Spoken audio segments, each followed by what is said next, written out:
السلام علیکم، دس از سفیر خان۔ امید ہے کہ سب خیریت سے ہوں گے۔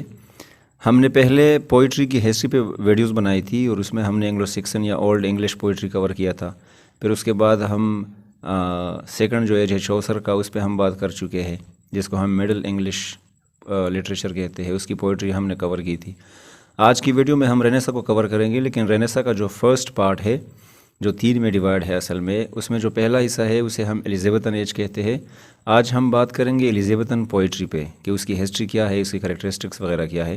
شروع کرتے ہیں۔ تو جیسے ہمیں پتہ ہے کہ انگلش لٹریچر میں جب ہم اسے پڑھتے ہیں یا لینگویج میں ہم اس کی ہسٹری پڑھتے ہیں تو کہا جاتا ہے کہ انگلش لینگویج کا سب سے جو گریٹ ایج ہے اور پہلا جو گریٹ ایج ہے وہ 1558 سے لے کے 1603 تک ہے، جو کوئین ایلیزابتھ فرسٹ کی جو ایج ہے جب وہ کوئین تھی انگلینڈ کی۔ یہ سب سے گریٹ ایج رہی ہے انگلش لٹریچر اور لینگویج میں، اور اوورال انگلش پولیٹیکل ہسٹری میں بھی۔ اور انہوں نے بہت گریٹ چیزیں لٹریچر میں بنائی ہے، پیدا کی ہے، وہ لٹریچر میں، پوئٹری میں ہو، پروز میں ہو یا کسی اور جنر میں ہو۔ اب جس طرح ہم جانتے ہیں کہ یہ 1520 کے بعد یہ ارلی رینیسا سٹارٹ ہوا تھا، اس کے بعد جب کوئین ایلیزابتھ آئی تو رینیسا سٹارٹ ہو گئی، یہ ساری ایج جو 1660 تک چلی گئی تھی رینیسا کی سٹارٹ ہے یہ۔ اور رینیسا جیسے ہمیں پتہ ہے کہ یہ ریبرتھ آف نالج ہے جو اٹلی سے اور پھر فرانس، جرمن، اس طرح کی کنٹری سے آگے چلے گئی تھی، اسپین وغیرہ۔ رینیسا میں فائن آرٹس پہ، سائنس پہ اور فلسفی پہ بہت زیادہ کام ہوا ہے۔ اور جب اگر ہم ایلیزابتھن ایج کی بات کریں تو اس میں اسپیسیفکلی پوئٹری پہ اور ڈرامہ پہ بہت کام ہوا ہے، اور دیور آن دا پیک۔ جس طرح ہم گریک یا پھر رومن ڈرامہ وغیرہ پڑھتے ہیں لٹریچر، اس میں ڈرامہ پہ بہت کام ہوا تھا، سوفوکلیس وغیرہ کا یا ایرسٹوٹل کا یا پلیٹو کا، ان پہ کرٹیسزم وغیرہ آئے تھے۔ تو جب ہم انگلش کی بات کرتے ہیں تو اس میں ایلیزابتھن ایج میں ڈرامہ پہ بہت کام ہوا ہے، اور اس سے پہلے شروعات جو ہے وہ پوئٹری کی ہوئی تھی، ڈرامہ اس سے پہلے نہیں تھی۔ تو اس ایج میں کرسٹوفر مارلو یا شیکسپیئر وغیرہ دوسرے جو جتنے بھی ڈراماٹسٹ تھے، بین جانسن وغیرہ، انہوں نے اس چیز کو بہت آگے لے کے آئے تھے وہ اس چیز کو۔ اور ہمارے پاس جو فیمس پوئٹس ہے جس طرح ولیم شیکسپیئر ہے، فلپ سیڈنی یا والٹر ریلے وغیرہ ہے، جو کہ آج کل بہت کم پڑھے جاتے ہیں، شیکسپیئر کے علاوہ 3-4 اور ایسے سونیٹیئرز وغیرہ ہے، لیکن they are the greatest poets of Elizabethan age.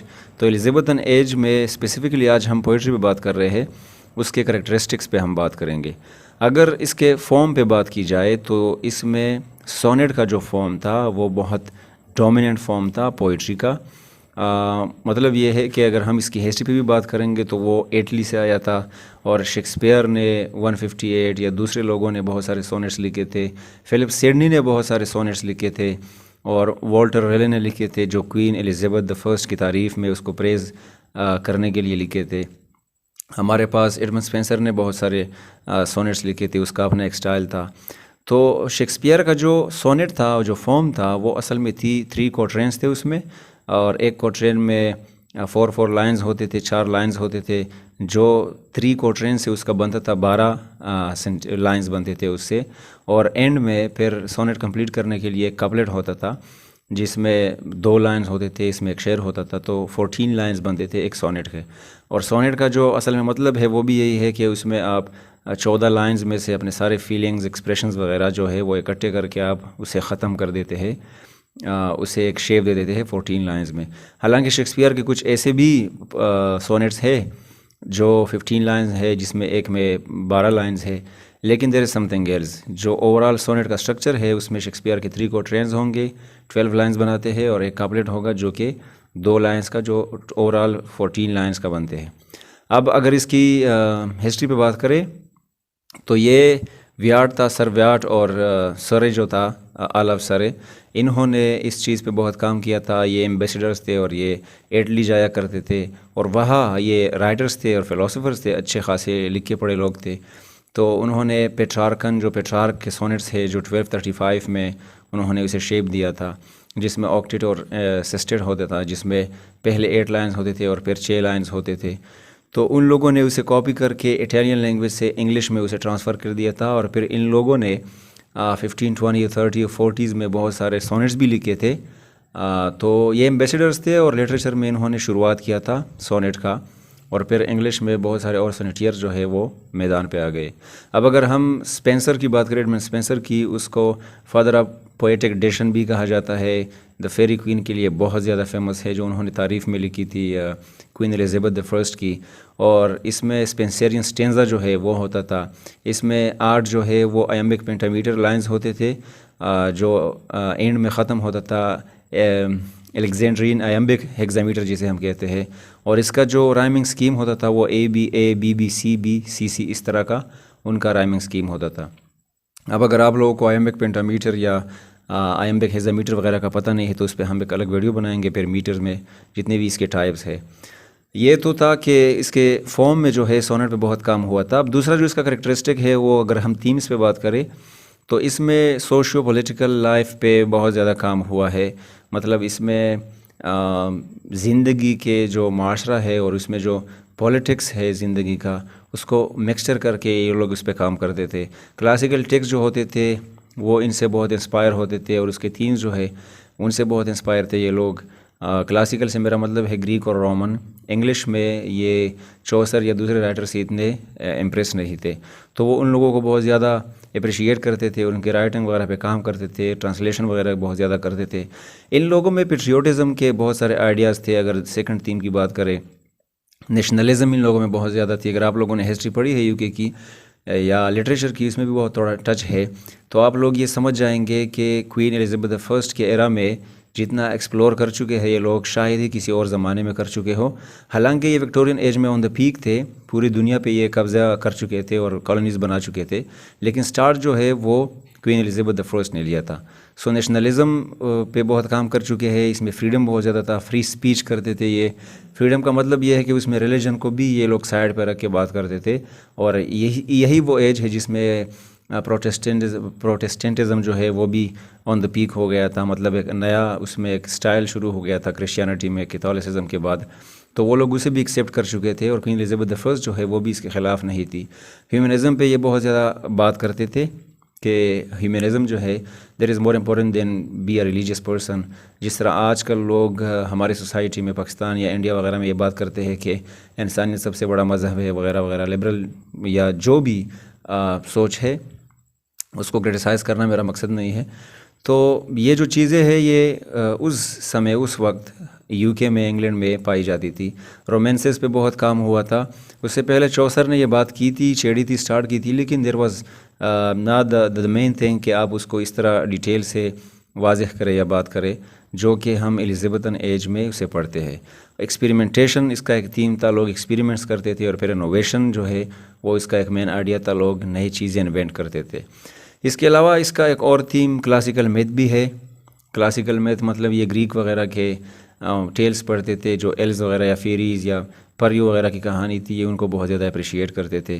جو میتھولوجی ہے وہاں بھی اس پہ بھی اس ایج میں بہت کام ہوا ہے، اور پولیٹیکل لائف پہ، وار پہ، کنفلکٹس یا نیچر آف لائف پہ بھی بہت سارے رائٹر جو ہے وہ لکھ چکے ہیں۔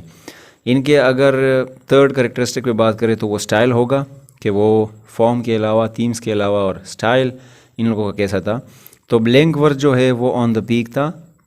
بلینک ورس پہ، فری ورس پہ اور رائمڈ ورس پہ میں نے ایک ویڈیو بنائی ہے، آپ اوپر آئی پہ کلک کر کے اسے دیکھ سکتے ہیں کہ ان کے ٹائپس کیا ہے، ایکسپلینیشن کیا ہوگی اس کی۔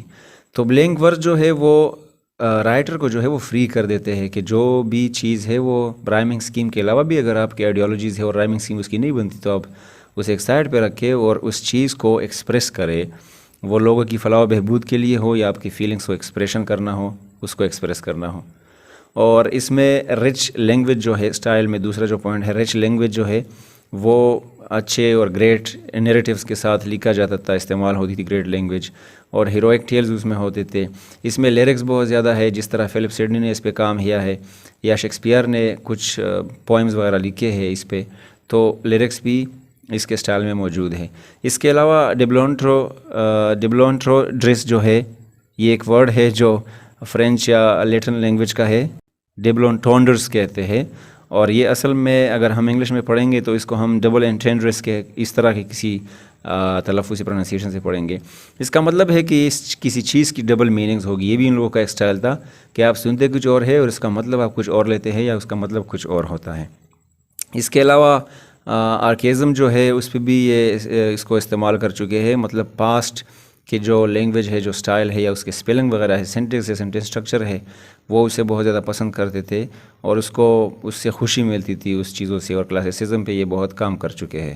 ایلزابتھن ایج کے اینڈ میں مطلب جب ہم جان ڈن کی بات کرتے ہیں، جب یہ ایلزابتھن ایج جو ہے تقریباً ختم ہونے والا تھا، جیکوبین سٹارٹ ہونے والا تھا، اور جیکوبین ایج کے سٹارٹ میں ایک گروپ نے بہت ترقی کی اور بہت فیمس ہوئے کچھ رائٹرز، جس کو ہم میٹافزیکل پوئٹس کہتے ہیں، اور اس پہ بھی میں ایک الگ ویڈیو بنا چکا ہوں، اس کی ہسٹری وغیرہ پہ، جتنی بھی رائٹرز ہیں ان سب پہ۔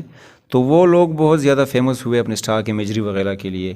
ان لوگوں کو جو جامہ پہنایا تھا ایک فیمس اور الگ، وہ جان ڈن تھا، اور انہوں نے ہی ان سب کو بہت زیادہ پاپولرائز اور فیمس کیا تھا۔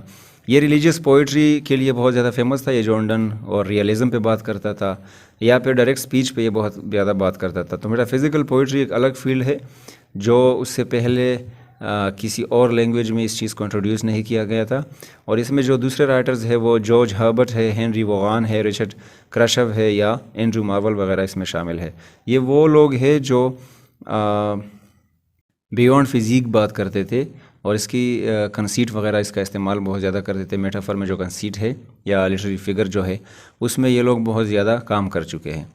سو آئی ہوپ کہ ایلزابتھن پوئٹری کی تھوڑی بہت سمجھ آپ لوگوں کو آ چکی ہوگی۔ اگلی ویڈیو تک اپنا بہت سارا خیال رکھیں۔ Thank you very much.